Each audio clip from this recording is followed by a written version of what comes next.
প্রত্যেকের লাইফে কখনো কখনো খুব একটা মেজর ক্রাইসিস আসে, প্রত্যেকেরই জীবনে আসে। তো ক্রাইসিসের সময় একটাই প্ল্যানেট বা একটাই রাশি আপনাকে বাঁচাতে পারে, সেটা হচ্ছে সূর্য, সান, রবি, সান গড। ওকে, নট বৃহস্পতি নয়। তার সূর্যর মধ্যে না সেই কোয়ালিটি আছে, যখন দেখুন আপনার বার্থ চার্টে যেখানে সূর্য বসে আছে বা আপনার বার্থ চার্টে যেখানে লিও সাইন, তার কারণ হচ্ছে সান রুল করে লিওকে, সিংহা রাশিতে।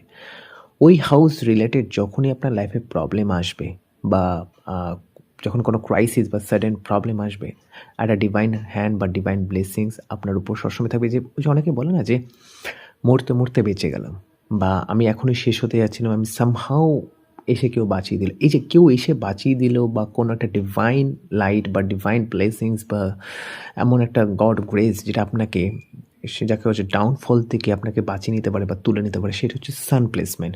তো আপনার বার্থ চার্টে sun placement in the D1 and Leo sign আপনার যেখানে সিংহা রাশি যেখানে পড়ছে, সেই হাউস রিলেটেড যখনই খুব প্রবলেম আসবে, আপনি দেখবেন না কেন আপনি একদম স্ক্র্যাচে চলে গিয়েও আপনি ওখান থেকে ফিরে আসতে পারবেন, just because the divine grace and divine blessings আপনার উপর থাকবে। আপনি একেবারে শেষ হয়ে যাবেন না সেখানে।